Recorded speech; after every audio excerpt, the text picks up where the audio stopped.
friends, and welcome back to another episode of Rec at Home, brought to you by the Community Recreation Division of Arlington County Parks and Rec. My name is Miss Lizzie, and today I was inspired by the beautiful spring flowers that we'll be seeing soon. So I'm going to show you how to make some spring string flowers using a different kind of painting method today. Come on, let's go check it out. To get started, I'm going to show you what we're going to need for this project. First, we're going to need to cover our table with something. I'm using a little bit of craft paper here. Next, we are going to need some sort of surface to paint on. I have some watercolor paper, but a canvas or a panel would be good too. We've also got some paint, and you can have this either on a little tinfoil palette or in some cups.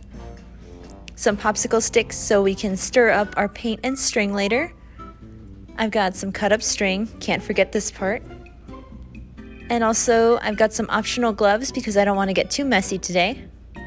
And finally, we'll need a little bit of masking tape. To start this project, I'm going to want to grab my paper, and in my case, I've got some watercolor paper here that's very nice for painting. But if you have any canvases or canvas panels, that would be excellent too. And I just want to make sure that this doesn't move around while I am doing my work today. So I'm going to grab some of my tape and just kind of tape around the edges here lightly.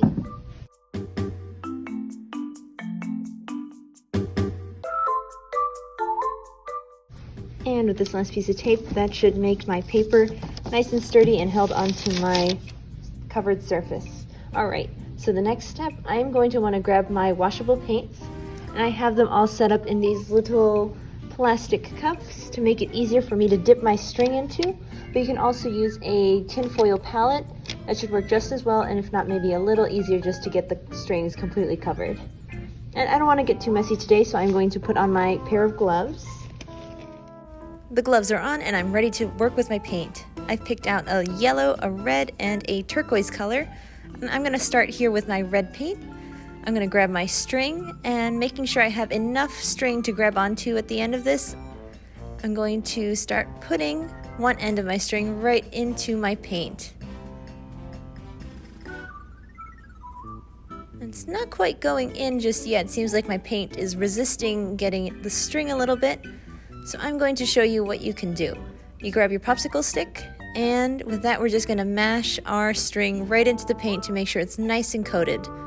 You definitely want to make sure that you have paint all over the string so that we can get a good amount of pigmentation when we put it onto our canvas. And now I'm going to pull this out now that it's nice and loaded up with paint. And onto the canvas it goes. I'm going to do a nice little curvy pattern here. And I'm going to lay down my string nice and flat. And I think I'd like to do all three colors just to show you at the end how a full pull of all these strings is going to look. And just like with the red paint, I'm going to squish my string right into the paint. Always making sure it's well coated. And now for this design, I think I'm going to go with something more like a spiral. So let me take this out of my paint and place this onto my canvas. That looks good.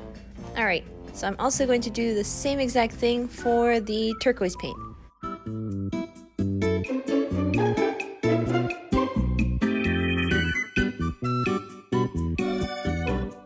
We're so close to the fun part, but just to make sure that my paint is going to stay on my canvas, I'm going to lightly tap some of these lifted edges of my string right onto my canvas to make sure it's going to look awesome.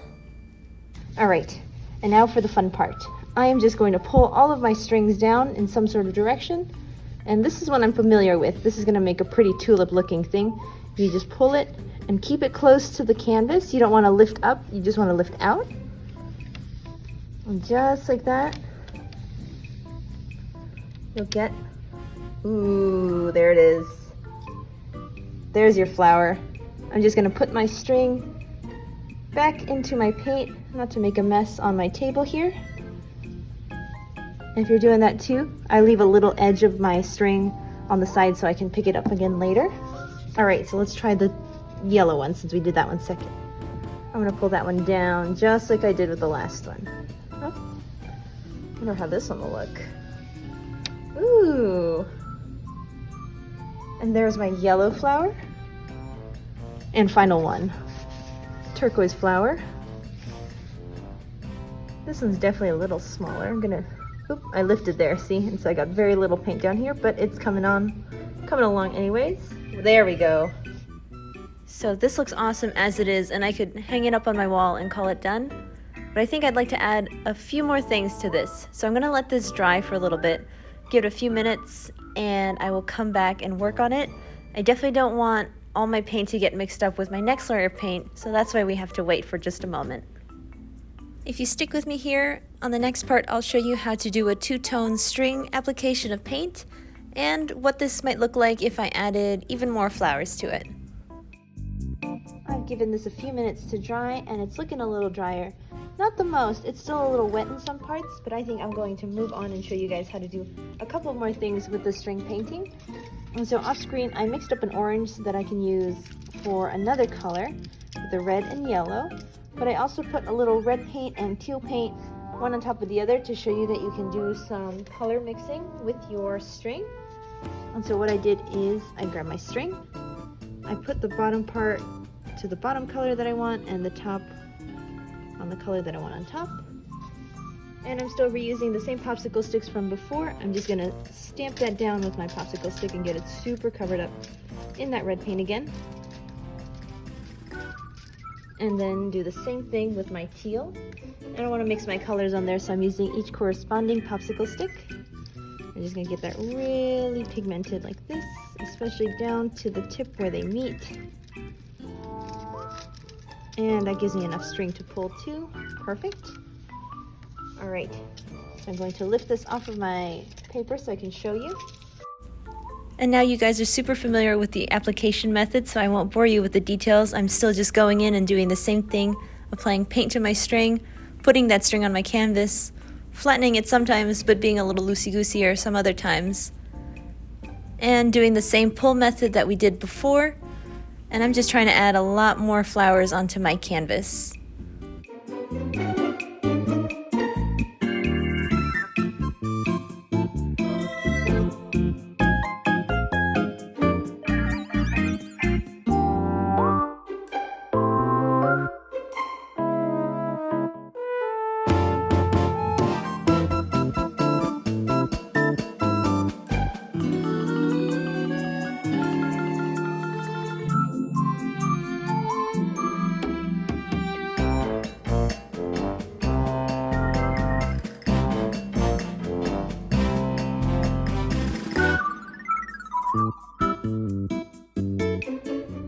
And there you have it, friends. We have our spring string flowers.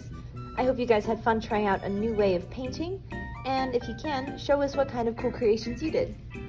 Alrighty, friends, we'll see you next time. Bye!